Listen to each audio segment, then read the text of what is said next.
Well, as parents, we've all encountered the dreaded meltdown. Here's one mom's experience when she refused to buy her 3-year-old son a toy at the store. How dare her? Take a look. I want my gun.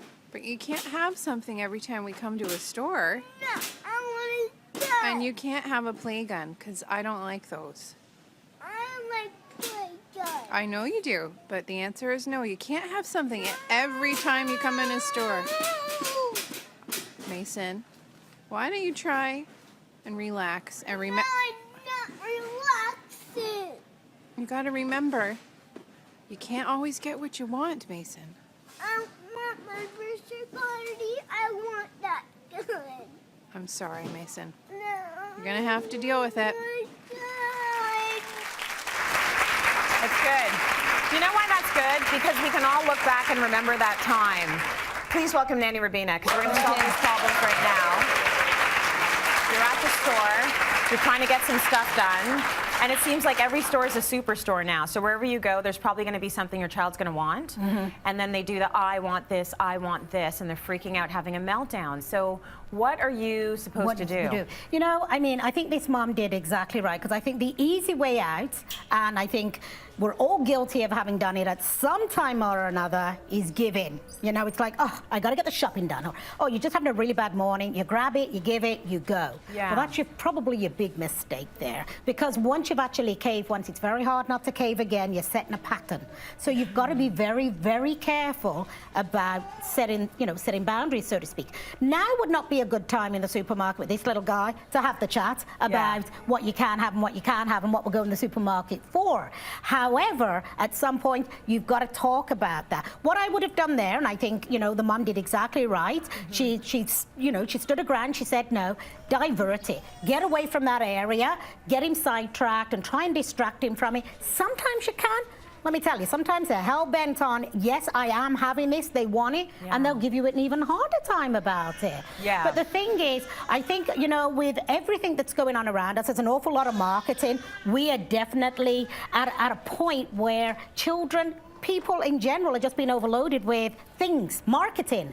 And that's what you've got to be careful of, because we are raising children to want, whether we want it or not. Children are being raised, and, you know, they're on the rise. Children want things, and I find that parents are giving in more and more.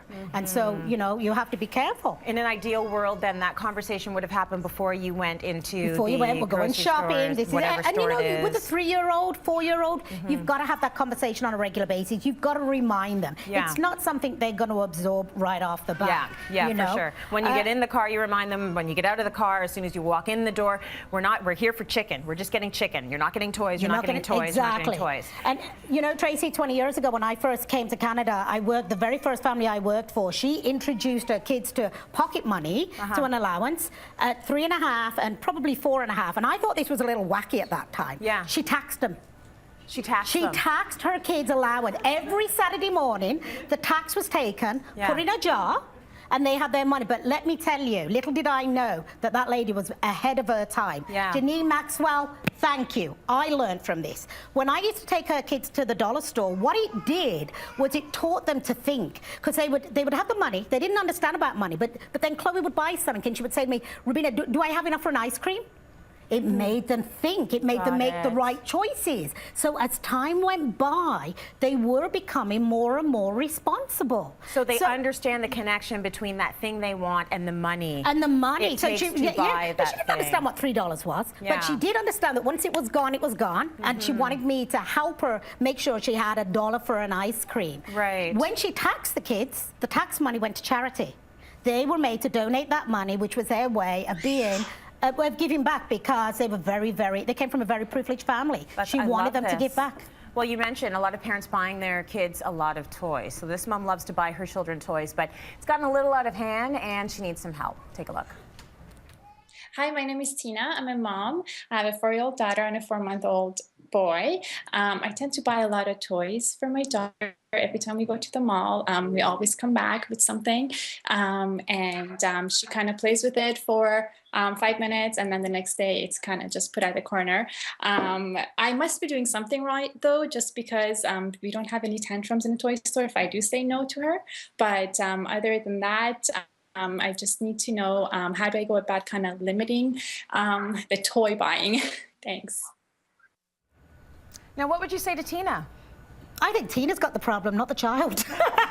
Well, she says her child's Tina, not freaking out, but she's not freaking- really playing with the toys that much. She's after not she playing with the gets them. toys, but Mom, again, you're giving in. And I get it, because what mother doesn't want to give their child everything? You know, it's just human nature. You want to give your children everything that you can, because you think it's going to make them happy. Well, Yeah. let me tell you, the best gift, and this is the truth, the best gift you can give your children is to give them less. Or I give bet you them were going to less. say give them time. Yeah, I don't well- think they want toys. I think they want to play with you. Exactly, absolutely. Oh my Right? gosh, there is no better gift you can give your kids than that one-on-one. And Yeah. I do think sometimes parents are on a guilt trip and they will buy children to compensate for the time that they can't spend. They will buy gifts for the children. Now with Tina, I know that she is a stay-at-home mom, so I know that she doesn't have that problem. Right. But I think there's a little part of her that thinks it's making her child happy. It makes them happy for 30 seconds, as she's clearly Yeah. discovered. So it really is the biggest gift you can give your child is to give them less. Yeah. And again, it forces them to start making choices. And be They creative. have boundaries. It's a tool that they will Yeah. appreciate later in life. Thank you, Yeah. Robina. Break time. Stay with us. More coming up.